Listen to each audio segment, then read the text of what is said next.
7 o'clock. Good morning. Good evening, everybody.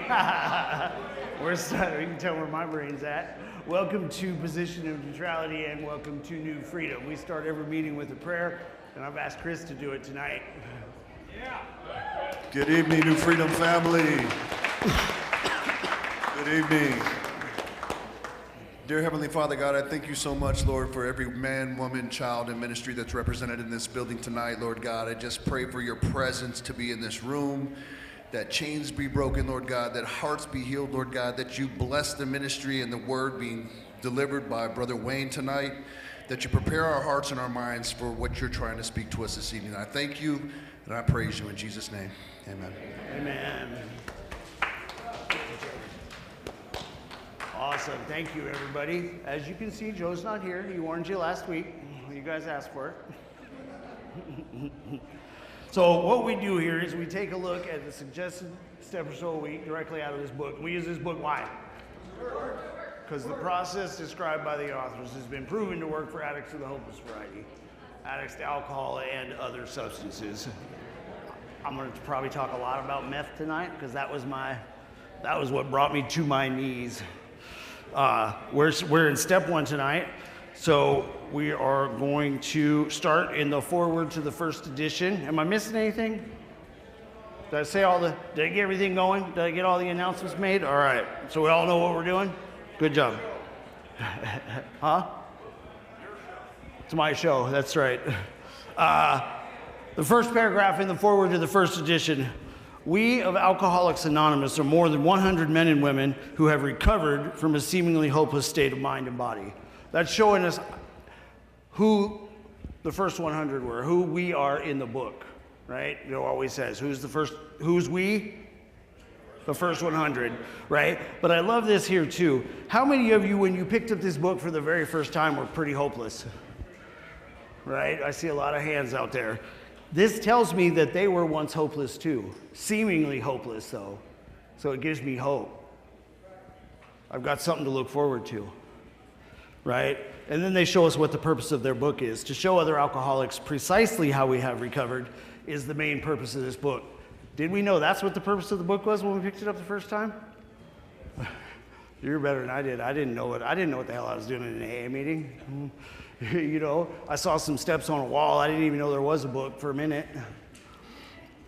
That's kind of brings us to the next thing. In the foreword to the second edition, on XIII, I don't know if that's everybody's page number.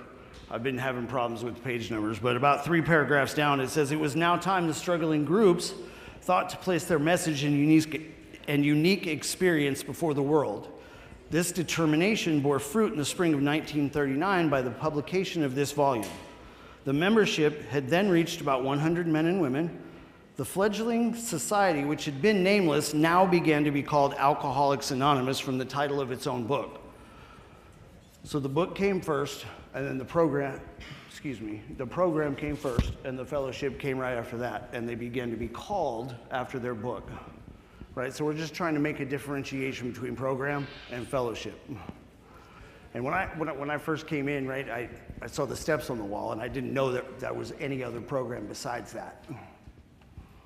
I didn't know it was in a book. I didn't know there were instructions. I didn't know I needed to align my experience with that of the authors to really understand what they were talking about. Rarely have we seen a person fail who has thoroughly followed our path. I heard that read at the beginning of every single meeting, but I didn't really know what it meant. I didn't know how to follow their path. I thought they were numbered on the wall.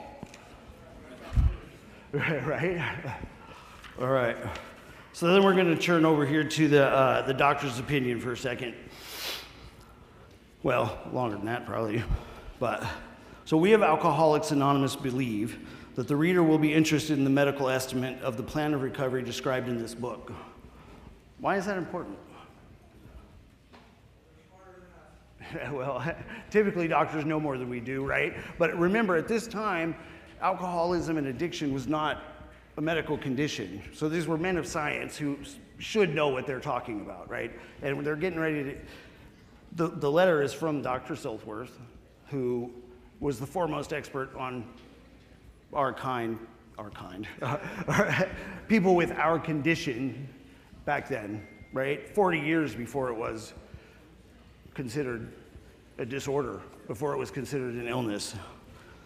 Convincing testimony must surely come from medical men who have had experience with the sufferings of our members and have witnessed our return to health. I think that's an important statement, right? The authors are telling us the doctor is getting ready to witness to what they're also witnessing about. So it's like a double witness. Somebody who should know is telling us that he's experienced the return of these men and women.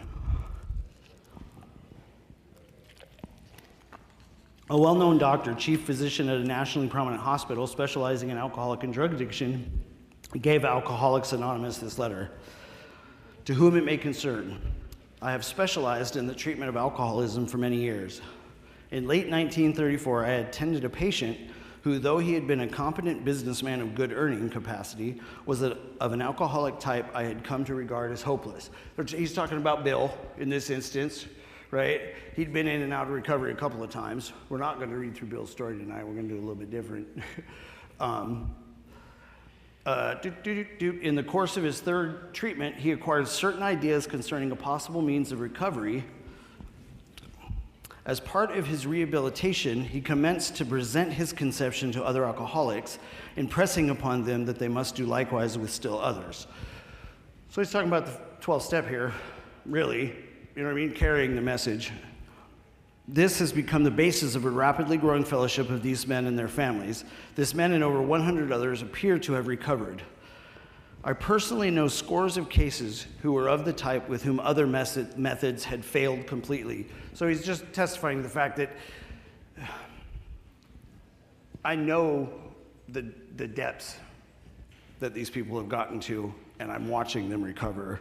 These facts appear to be of extreme medical importance because of the extraordinary possibilities of rapid growth inherent in this group, and they may mark a new epoch in the annals of alcoholism. These men may well have a remedy for thousands of such situations. You may rely absolutely on anything they say about themselves. How many of you, by the time you got to through your addiction, you couldn't rely on anything that you said? Right? And here is a bunch of alcoholics and a doctor. Imagine your PO saying, you can trust anything this man says, right? Right? I've had plenty of POs who wouldn't trust me to take out the garbage, let alone anything that came out of my mouth. That was the doctor talking there. So now the alcoholics are going to talk about their thing. The physician who at our request gave us this letter has been kind enough to enlarge upon his views in another statement which follows. We're going to read some of that too, but in this statement, he confirms what we who have suffered alcoholic torture must believe, that the body of the alcoholic is quite as abnormal as his mind. Did you know that when you came into, when you got here? I just thought that shit crazy. Right, absolutely. And we continued to think that for a really long time, over and over and over and over and over, and we kept wondering, why can't I stop, why can't I stop, why can't I stop? Right? It did not satisfy us to be told that we could not control our drinking just because we were maladjusted to life. Did you feel maladjusted to life? No. Right? Right? I don't got a problem. That we were in full flight from reality. Did you know you weren't living in reality? Yep. Sometimes we did. Were we lying to ourselves and telling ourselves we didn't care? Or did we really not know we were crazy? There you go. Or were outright mental defectives. These things were true to some extent, in fact, to a considerable extent with some of us, but we are sure that our bodies were sickened as well. So they're just reiterating that fact that in our belief, any picture of the alcoholic which leaves out this physical factor is incomplete. And then he kind of goes on to talk about the doctor's theory that we have an allergy to alcohol interests us. Joe always talks about that, right? That I'm allergic to alcohol. when I get drunk, I break out in handcuffs. Right, I was a meth addict, so I used to say when I do meth, my clothes fall off. I'm allergic to it, right? I mean, it happens, right? But the fact of the matter is it's an abnormal reaction when we put something in our body, right? For me, meth calmed me down, and it's a pretty powerful stimulant. What about alcoholics? That shit energize you, right? As laymen, our opinion as to its soundness may, of course, mean little, but as ex-problem drinkers, we can say that his explanation makes good sense. When you understood that, did it begin to make sense? A little bit more, right? Just a little bit. It explains many things for which we cannot otherwise account.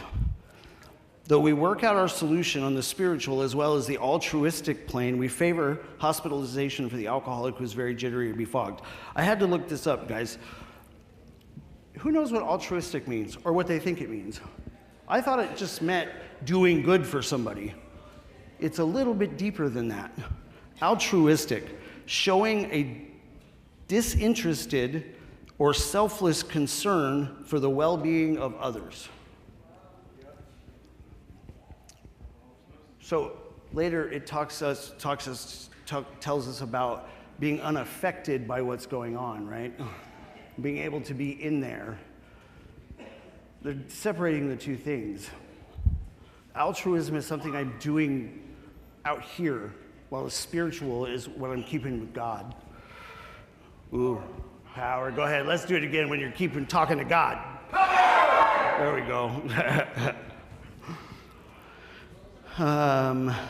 More often than not, it is imperative that a man's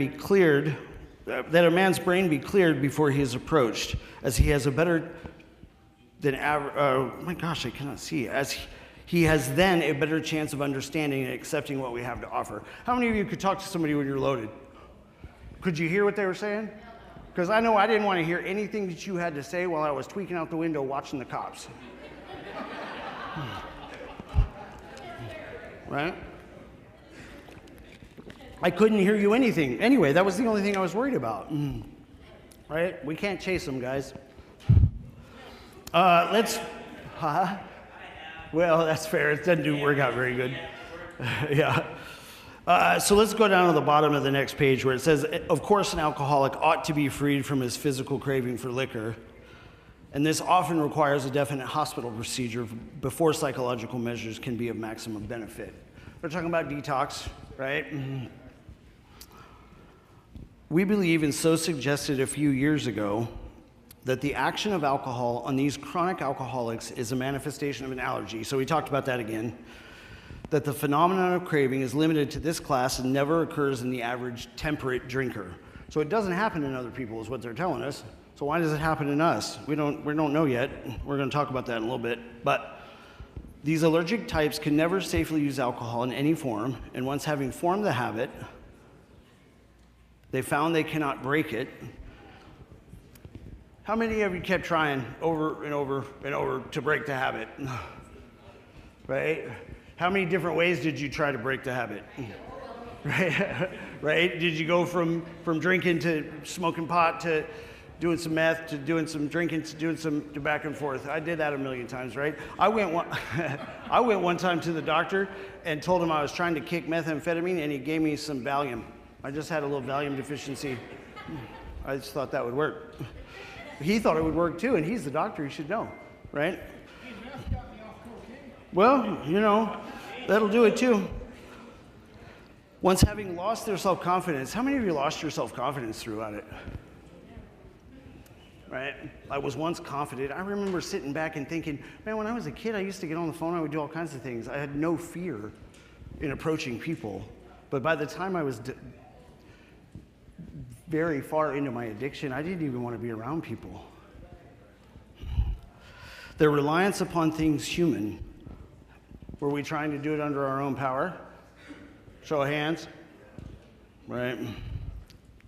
Their problems pile up on them and become astonishingly difficult to solve. So which problems got astonishingly difficult to solve? The ones that I was already going through, or the ones caused by the drugs? Or the drinking? Or the... Could we tell the difference between the two? Frothy emotional appeal seldom suffices. We all know what that is, right? If you love me, you'd stop. Yeah, but I love you and I can't stop, but I'm going to tell you that I'm going to stop, and then I'm going to feel bad because I don't stop. I want to stop, and I'm going to tell you that because I mean it. Absolutely. I absolutely mean it. And then it just heaps more things, right? They become astonishingly difficult to solve. The message which can interest and hold these alcoholic people must have depth and weight. I used to think that the depth and weight they were talking about here was how bad I got. All the bullshit I did because I needed to get meth, right? Stealing from my family. There's a ton of shit, right? We've all done it. It doesn't matter. But it's really not. Yes, I need to demonstrate where I was at so that I can demonstrate to you and testify to you of the redemption that's been wrought, right? I'm going to do it. I'm going to call you out. The type of redemption that's in my sister sitting over there with a little bit of time sober after so long with none. Yes. That's what we're talking about.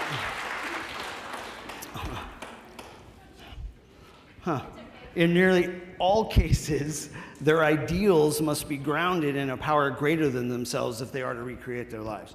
So they're giving us a little foreshadowing of step 2 here, right, guys? Because remember, this is the doctor talking about what needed to happen and what he had witnessed and what he had seen. So let's skip down to the bottom of that page. Men and women drink essentially because they like the effects produced by alcohol. Well, what are those effects, right? Was it getting drunk? Probably not. I never liked being drunk.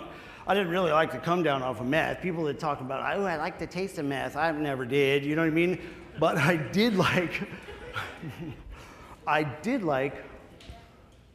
the relief that it gave me, right? I was no longer restless, irritable, and discontent. The world didn't scare me anymore. So I was able to face it.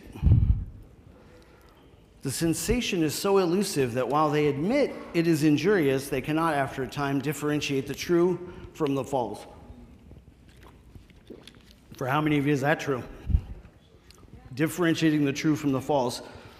And we kept chasing after it, chasing after it, right? Doing the same thing over and over and over, expecting the exact same result. I know exactly what the result's going to be. I'm going to end up in jail or prison, right? Every single time. Or homeless or whatever, right? You know, yeah, you know what I mean? Homeless, jail. Mm-hmm. To them, their alcoholic life seems the only normal one. How long did it take before it got normal, guys? Before you thought it couldn't get any better? And is that what it was? Did we really think it was normal? Or were we lying to ourselves to tell us it was normal?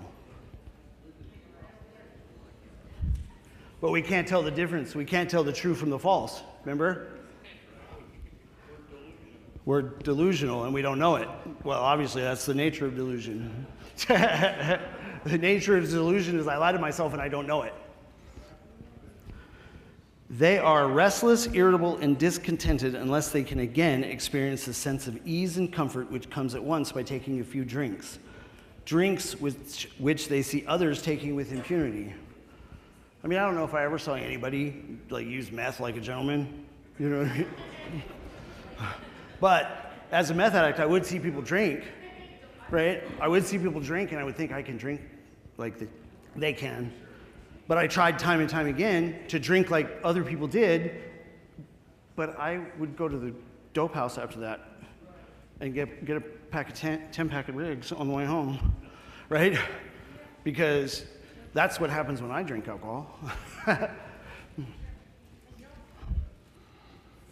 After they have succumbed to the desire again, as so many do, and the phenomenon of craving develops, they pass through the well-known stages of a spree, emerging remorseful with a firm resolution not to drink again.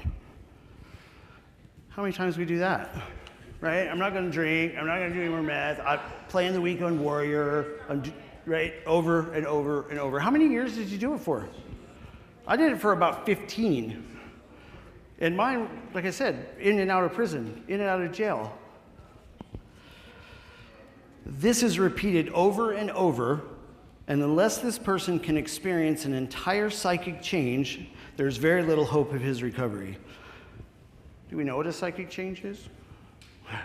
It's a complete rearranging of your mind, right? If you look at Romans 8 in the other book, right? It talks about the mind, driven by the flesh and ruled by the flesh, or the mind ruled by the spirit. And so what it's saying is, and Dr. Young talks about it at the end of chapter 2, a complete rearranging has to happen. And we've just proven to ourselves, at least we've talked about it a little bit, that I can't do it on my own. Yes? Anybody think they can? All right, good. Nobody's raising their hand. Good job. We're all in the right spot. All right, turn over to chapter 2, guys. There is a solution. Because there is a solution. I used to think there wasn't one. Even when I came to the rooms, I didn't know I needed a solution, really, frankly, when I first started coming in. I just thought I did dumb things when I did drugs. Well, I mean, I did do dumb things, but I thought that's all it was. Right. Well, that's fair, too. So the AAs are going to talk to us a little bit about who they are here. We're going to go through some of this, but we of Alcoholics Anonymous know thousands of men and women who were once just as hopeless as Bill. Nearly all have recovered. They have solved the drink problem. Well, that's an amazing thing to hear, isn't it? I don't know why they don't read that at the beginning of every meeting, to be honest with you. We are average Americans. Now they tell you who they are more so too. All sections of this country and many of its occupations are represented, as well as many political, economic, social, and religious backgrounds. So they're kind of running the whole gambit right here, right? We are people, and these are people who would normally not mix. That's just what they said. I was getting ready to say that, but, right? Because what do they say at dinner parties? Don't talk about politics and religion. So you would think, but they're mixing here. But there exists among us a fellowship and a friendliness and an understanding which is indescribably wonderful. So we're talking about their experience moving forward. We are like the passengers of a great liner the moment after rescue from shipwreck, when camaraderie, joyousness, and democracy pervade the vessel from steerage to captain's table. Think about the Titanic. Remember the movie Titanic, where they got them all locked below the thing? That's the steerage. Yeah, and the captain's table up top were the ones they were putting on the boats half full, right? You know what I mean? So imagine being in harmonious camaraderie with that same type of thing. Can you just imagine it in your head? That's the vision that they're giving us here. Unlike the feelings of the ship's passengers, however, our joy in escape from disaster does not subside as we go our individual ways. So we keep that joy in us because we know where we've come from. The feeling of having shared in a common peril is one element in the powerful cement which binds us. But that in itself would never have held us together as we are now joined. That's a picture of the fellowship not being enough. The fellowship has its part, but we really have to go farther. The tremendous fact for every one of us is that we have discovered a common solution. We have a way out on which we can absolutely agree and upon which we can join in brotherly and harmonious action. They're telling you they all agree on this, right? They agreed on every word, right? Argued over it at times and edited it together, right? So 100 people, can you imagine? Could you get 100 people right now to agree on a whole book of shit? Like legit, we can't, man, in my house, we can't get everyone to agree on the temperature. You know what I mean? Oh, I didn't even see my roommate coming in the door. It's true, though. This is the great news this book carries to those who suffer from alcoholism. So there's more hope. There's better hope. We have a solution. This is what they're saying. We have a solution. We all agreed on it. 100 people agreed on it. And now we're here. We're telling you the story about it. Huh. That's pretty cool. An illness of this sort, and we have come to believe it an illness. Remember, this is 40 years before it was considered one. Involves those about us in a way no other human sickness can. If a person has cancer, all are sorry for him and no one is angry or hurt. I don't think that they're trying to give us the impression that it's okay because we have an illness, that it's an excuse to do what we want, but it is a reason. It is an understanding, because we're trying to understand ourselves a little bit more, right? And if it is an illness that can't be cured by human aid, which is what they're kind of leading us to, not kind of, they are leading us to, then what am I to do? What are we to do? But not so with the alcoholic illness, for with it there goes annihilation of all things worthwhile in life. What kind of things? Trustworthiness, the trust of, the love of our families, yeah, our integrity, our self-esteem. It's not the house and the car, although those are, those go out the window too, right? Bill talks about gradually things got worse. The house was taken over by the mortgage lender. My wife got sick and my father-in-law died. That's really not that gradual, guys. But these things leave gradually as well too. It's that first time you watch your mother hide her purse from you because you came home. Right?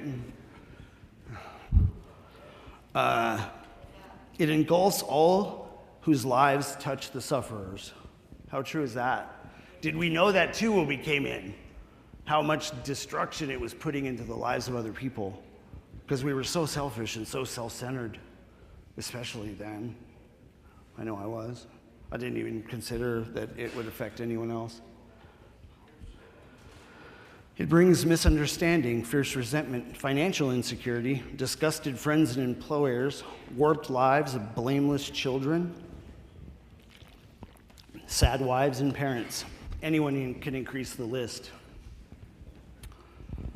Is that a pretty comprehensive list, or we got more? It's a pretty big one. We hope this volume will inform and comfort those who are or who may be affected. There are many. That's, again, more purpose of why they're writing the book. Highly competent psychiatrists who have dealt with us have found it sometimes impossible to persuade an alcoholic to discuss his situation without reserve.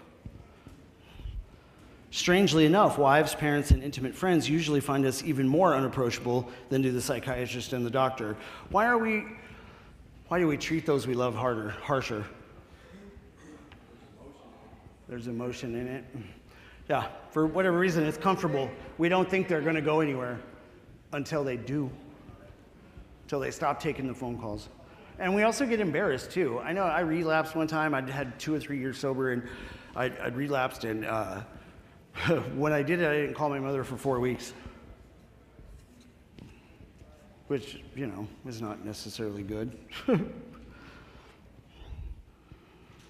But the ex-problem drinker who has found this solution, who is properly armed with the facts about himself, can generally win the entire confidence of another alcoholic in a few hours. So I'm talking about the 12 steps again. We talk about that way more, right? But we're properly armed with the facts about ourselves. Did we know that that's what we were doing when we got to the first step? No. You know what I mean? Again, we saw the steps on the wall, and it said something about an inventory. But I don't even think I knew what the inventory was at that point either, right? I thought it was just a list of all the shit I'd done wrong. And I definitely didn't want to write that whole list out, right?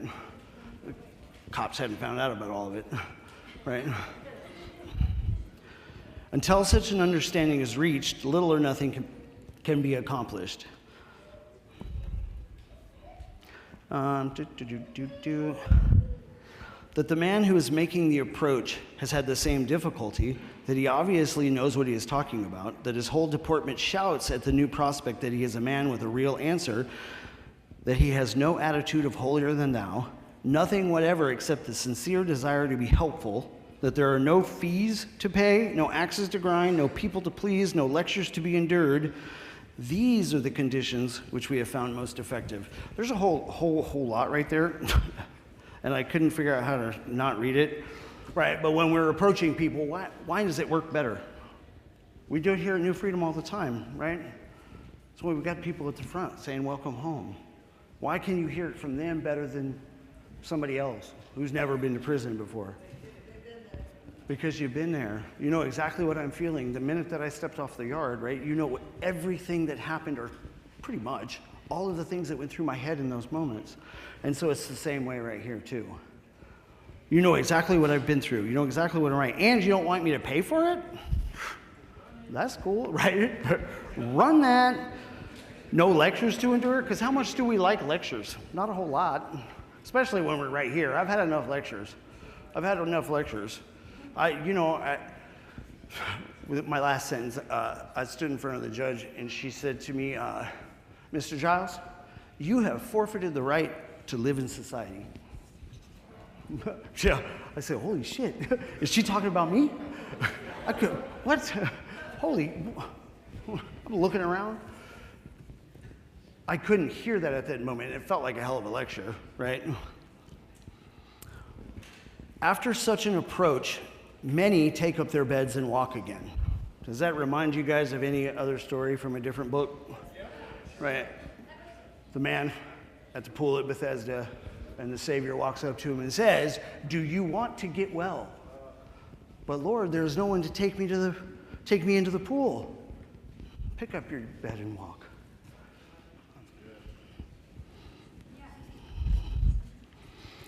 We're going to jump over a little bit.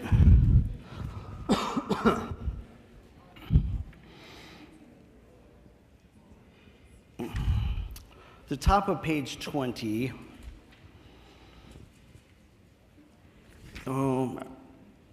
Yeah, there we go. You may already have asked yourself why it is that all of us become so very ill from drinking. Did you ever ask yourself that? Not necessarily from drinking, but from anything you're doing, right? You never asked yourself? Doubtless you are curious to discover how and why, in the face of expert opinion to the contrary, we have recovered from a hopeless condition of mind and body. If you are an alcoholic who wants to get over it, you may already be asking, what do I have to do? It is the purpose of this book to answer such questions specifically. We should tell you what we have done. Before going into a detailed discussion, it may be well to summarize some points as we see them. So we're going to kind of go back through the whole process a little bit for us. It is, did I read that part? How many times people have said to us, and imagine these are people in your life saying similar things to you, I can take it or leave it alone, why can't he? Why don't you drink like a gentleman or quit? That fellow can't handle his liquor. Why don't you try beer and wine? Lay off the hard stuff. His willpower must be weak. How many of you thought it was your willpower and you thought you could stop doing it on your own? Yeah, we all did it at a certain point. He could stop if he wanted to. Well, I desperately wanted to, and I knew that I desperately wanted to. And I desperately knew that my PO wanted me to too, but I still couldn't stop. She's such a sweet girl. I should think he'd stop for her sake. The doctor told him that if he ever drank again, it would kill him, but here he is all lit up again. Right? In case nobody knew it, I've been in prison before. Anybody else? Where's my people? So I was not a good boy in prison, and I was on a 2-yard, and I had gotten a ticket because I had a weapon on me, right? Because I was tweaked out. So imagine that, and I thought people were after me. Turns out they were not. It was all in my mind because I was delusional. And so I'm sitting in the hole and I go to see the captain. Listen, you know, disciplinary captains, they don't like weapons, and they definitely don't like dirty UAs for methamphetamine, right? And he asked me, why do you keep using drugs? And I said to him, that's not a problem. The problem is, if you would just let me do my drugs and leave me alone, you wouldn't have any problems out of me at all. And I was dead serious. Do you know how serious I was? Do you know how the dumbfounded look he had on his face?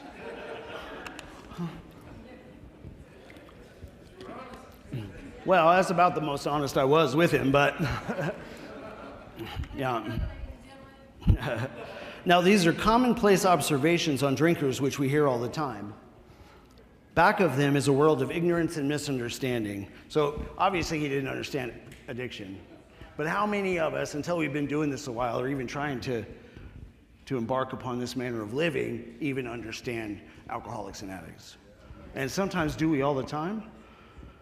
I find it all the time as I'm at my internship in a substance use facility, because I can't do it here, but that other staff members are surprised at the way they act.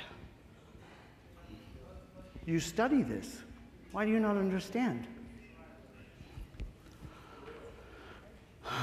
We see that these expressions refer to people whose reactions are very different from ours. Moderate drinkers have little trouble in giving up liquor entirely if we have good reason for it. If they have good reason for it, they can take it or leave it alone.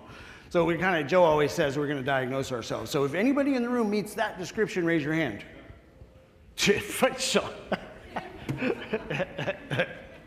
Right? Then we have a certain type of hard drinker. He may have the habit badly enough to gradually impair him physically and mentally. It may cause him to die a few years before his time. If a sufficiently strong reason, ill health, falling in love, change of environment, or the warning of a doctor becomes operative, this man can also stop or moderate, although he may find it difficult and troublesome and may even need medical attention. So this is a guy that gets a DUI, right? Goes to jail for 24 hours, says, you know what, I'm drinking a little much. Let me go to detox, right? They suggested to him that he goes to AA meetings, right? He's the hard drinker, sitting in the rooms. He's not like me. The don't pick up no matter what works for him. He wasn't beaten into the state of reasonableness that it talks about, right? He doesn't possess that appalling lack of perspective. But what about the real alcoholic? Here we go. I'm in this category, I'm just going to tell you, in case you didn't know. He may start off as a moderate drinker. He may or may not become a continuous hard drinker, but at some stage of his drinking career, he begins to lose all control of his liquor consumption once he starts to drink. I was leaving off words. How many of that's true for you? Right? Over in We Agnostics, it talks about that, right? It tells us if you honestly want to and find that you can't, and that you can't control the amount you take, you might be alcoholic. I keep moving this thing. It's going to go off the end if I'm not careful. Here is the fellow who has been puzzling you, especially in his lack of control. It's interesting how they put there, here is the fellow who has been troubling you. So they're putting it in the third person, right? As if we weren't reading this ourselves. Because if we read this and they said, you, how would we have taken that? Not very well at all. He does absurd, incredibly tragic things while drinking. Ever done some absurd, incredibly tragic things? I one time came to, at 2 o'clock in the morning, sitting in a Safeway parking lot, fixing my car stereo, and I have no recollection of how I got there. True statement. I had to call somebody because I didn't even know where the fuck I was at. That's a true story. He is a real Dr. Jekyll and Mr. Hyde. He is seldom mildly intoxicated. He was always more or less insanely drunk. I was pretty tweaked out all the time, right? Anybody else? There wasn't no in between. I'm either using or I'm not. right? His disposition while drinking resembles his normal nature but little. If we can't be honest with ourselves, right? If we can't differentiate the true from the false, how do we know what our normal nature was? Did we know what our normal nature was? I mean, lying, cheating, and thieving really is not who I am.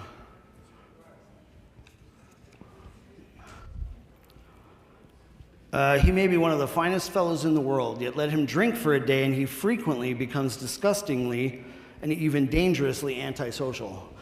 I am so extroverted that even when I was tweaking and didn't want people around me, I kept them around and then bitched at them for being there.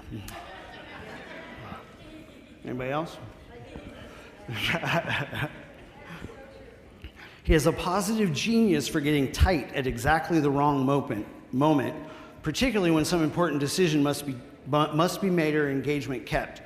So I'd been looking for a job 2 or 3 weeks, right? It was getting at the point where it was time to have a job or like shit was gonna go all bad. I finally got one. I went to the orientation, right? I got my uniforms. They scheduled me to start, right? I went out to celebrate the fact that I got a job, and I missed the first day of work. I was really surprised when they didn't want me to come in on the second day.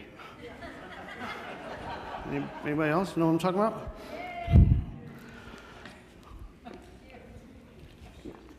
He is often perfectly sensible and well-balanced concerning everything except liquor, but in that respect, he is incredibly dishonest and selfish. And who are we really dishonest with? Is it the people around us? No, we're dishonest with ourselves and selfish with the people around us. He often possesses special abilities, skills, and aptitudes and has a promising career ahead of him. He uses his gifts to build up a bright outlook for his family and himself, and then pulls the structure down on his head by a senseless series of sprees. How many of you just do amazing things and people told you could do amazing things, whether it's drawing, playing an instrument, have some sort of skill that most everyone doesn't have, right? And yet we just squandered it. But we squandered it for purpose. Let's stay in the hole, right, guys? He is the fellow who goes to bed so intoxicated he ought to sleep the clock around. Yet early next morning he searches madly for the bottle he misplaced the night before. If he can afford it, he may have liquor concealed all over his house to be certain no one gets his entire supply away from him to throw down the waste pipe. Listen, tweakers are hiders too. Got any tweakers in the house? Yeah, tweakers are hiders too. I used to keep 3 stashes: the main stash, the emergency stash, and the secret stash that nobody knew anything about. That was just normal. Well, as matters grow worse, he begins to use a combination of high-powered sedative and liquor to quiet his nerves so he can go to work. I just told you the story about going to the doctor, and he gave me Valium. I had a Valium deficiency, apparently. Then comes the day when he simply cannot make it and gets drunk all over again. Like one day, I can't put on the mask anymore. At what point did we reach that? I mean, there's that spree thing where we just keep doing that over and over and over and over and over. But there came a day when it was too much work to even pretend that I was doing anything but living this drug-filled life. I asked this group of friends that I had when I got out of prison the first time. They were all about the age I am now, which is weird to say, but middle-aged. And they were, we were getting high and doing all this thing, and I asked them the question, I said, how do you justify continuing to do this at your age? Like, you know what I mean? None of them could ever answer me. It's like the question, right? Why do you get high? Well, I can give you a good excuse. We're going to talk about that here in a little bit. Perhaps he goes to, did I do that? Perhaps he goes to a doctor who gives him morphine or some sedative with which to taper off. Then he begins to appear at hospitals and sanitariums. How many of you skipped right over the hospitals and sanitariums and went straight to prison? Yeah. Treatment a few times, right? That's my treatment, ABC. This is by no means a comprehensive picture of the true alcoholic, as our behavior patterns vary. We're just trying to show you a broad picture of what it might look like. We're going to fall in this to a lesser or greater degree in some cases, right? Because we're aligning our experience with the authors. But this description should identify him roughly. Why does he behave like this? If hundreds of experiences have shown him that one drink means another debacle with all its attendant suffering and humiliation, why is it he takes that one drink? I've asked that a couple of times. Why do we keep taking that one drink? I know it's going to turn to shit. I know I'm going to go to prison. My friend Carrie Ann sat with me one night. We were sitting in her apartment, trailer, whatever the hell it was, sitting on this little couch. And she looked at me one day and she says, "We're going back to prison." And I said, "No, we're not. We could stop if we wanted to." She goes, "Yeah, but we're not gonna." And I knew we weren't gonna. I knew we were headed there. I knew it was happening, and I was powerless to stop it. We were all powerless to stop it at that point. Why can't he stay on the water wagon? What has become of the common sense and willpower that he still sometimes displays with respect to other matters? Isn't that true? Like, we try to apply, I think they call it, I don't remember what kind of fallacy they call it, I almost failed that class in college, but what kind of argument it is, right? What fallacy it is, right? I'm applying my ability to be this awesome human being over here, so it must apply to my ability to do methamphetamine like a gentleman, or to drink, or whatever it is we're doing, right? Why can't I apply my willpower to this area of my life? That's the question they're asking. Perhaps there will never be a full answer to these questions. Here's the author's experiences, right? It's the first 100 agreed on every single word that was said, right? And their experience with the first couple thousand. Opinions vary considerably as to why the alcoholic reacts differently from normal people. We are not sure why. Once a certain point is reached, little can be done for him. And then they give us a pretty definitive answer. We cannot answer the riddle. So these people know as much as anybody ever, right? These people know as much as they've had experience. They've tried it themselves,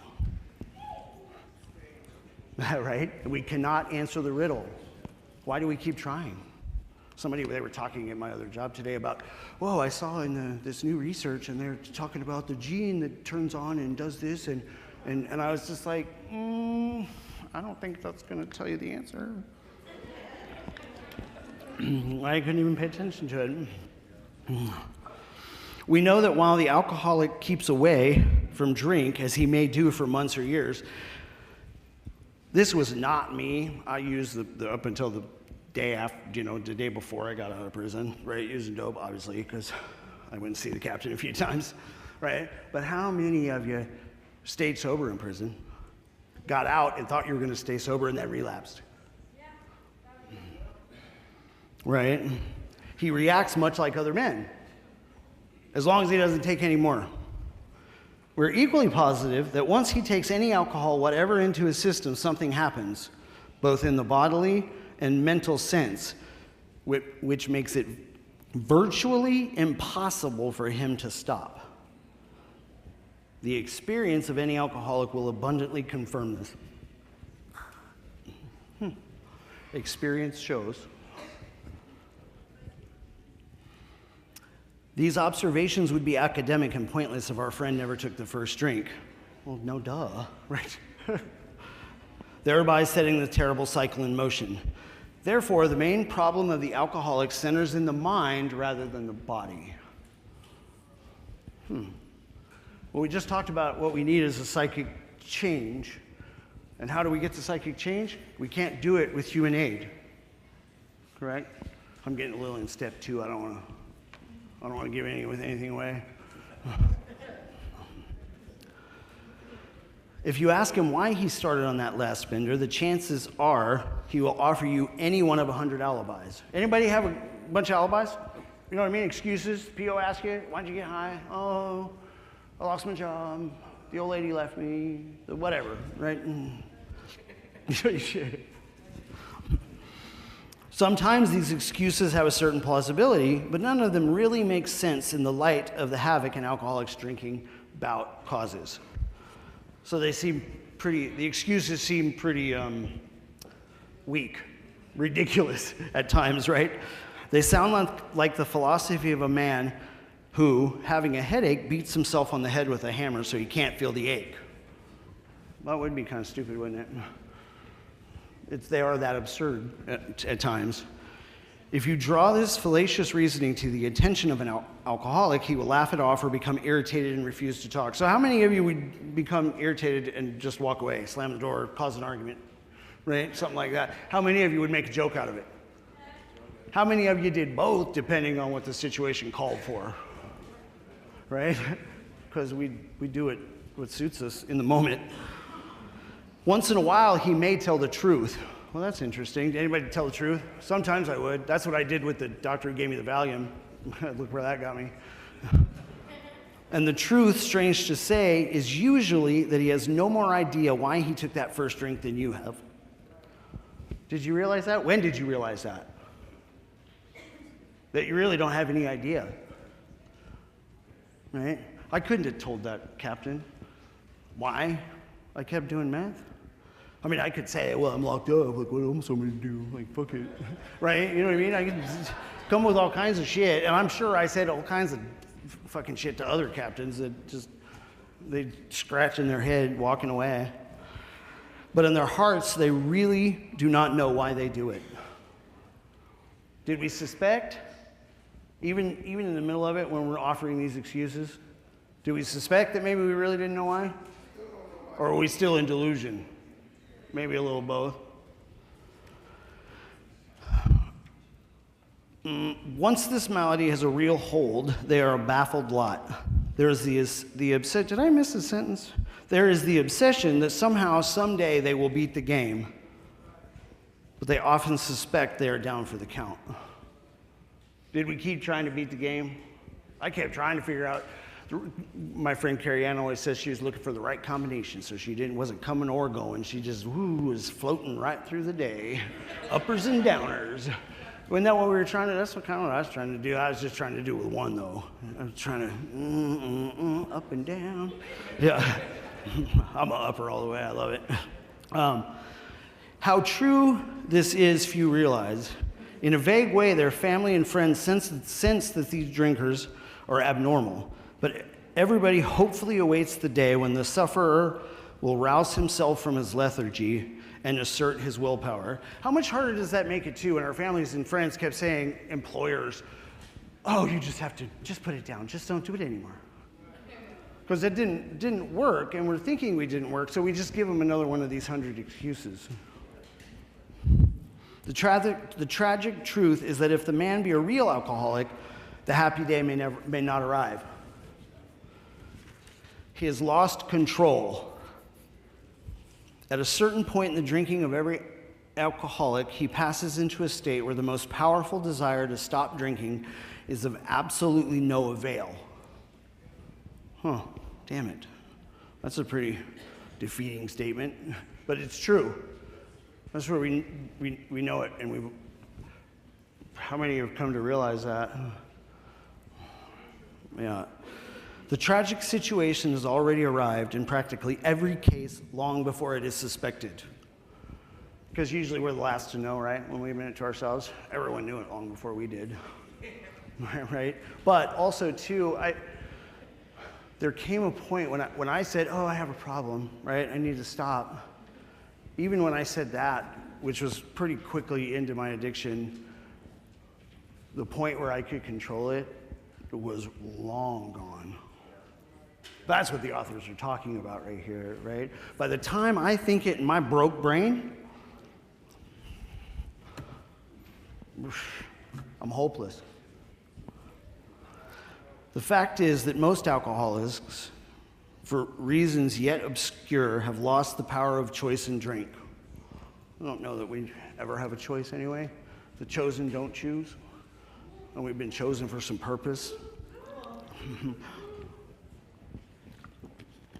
And we can reach a whole lot of people, we can reach a whole lot of people that are never going to get reached because we were chosen. So let's turn it and keep moving. Our so-called willpower becomes practically non-existent. We are unable at certain times to bring into our consciousness with sufficient force the memory of the suffering and humiliation of even a week or a month ago. We are without defense against the first drink. They're making a distinction between consciousness, which is awareness. I'm aware of myself. I'm aware of the thoughts, my inner and externalness, right? I had to look that one up too to make sure I knew what we were talking about. And memory, which is a piece of us, right? Because we understand memory isn't eyewitness testimony it talks about in a little while, right? Memory is fickle. It's tied to all kinds of weird things. You know what I mean? But consciousness is something different. The almost certain consequences that follow taking even a glass of beer do not crowd into the mind to deter us. That's kind of what they're saying, right? Because we always remember the good shit, right? How many do we, our brains aren't wired to remember bad shit, guys. Really, they're just not. That's why we blot out traumas. That's why and it comes up in weird ways if we're being, a little bit clinical. All right, I want to jump from there and go over to the first indented paragraph on the next page, which is page 25. What time are we at? We got 3 minutes. I only have 3 minutes? Holy shit. God damn it, I talk too much. Why didn't somebody tell me sooner? All right, there is a solution. There we go. There is a solution. That's where we were getting to, guys. Oh, man. And the process, the 1, 2, 3s on the walls, right, is what reveals the solution to us. Because I'm going to tell you guys, the solution has a name. And he's a tangible sensory experience that works in and through our lives. I wanted to tell a story. I'm not going to have time. That's it, guys. Thank you.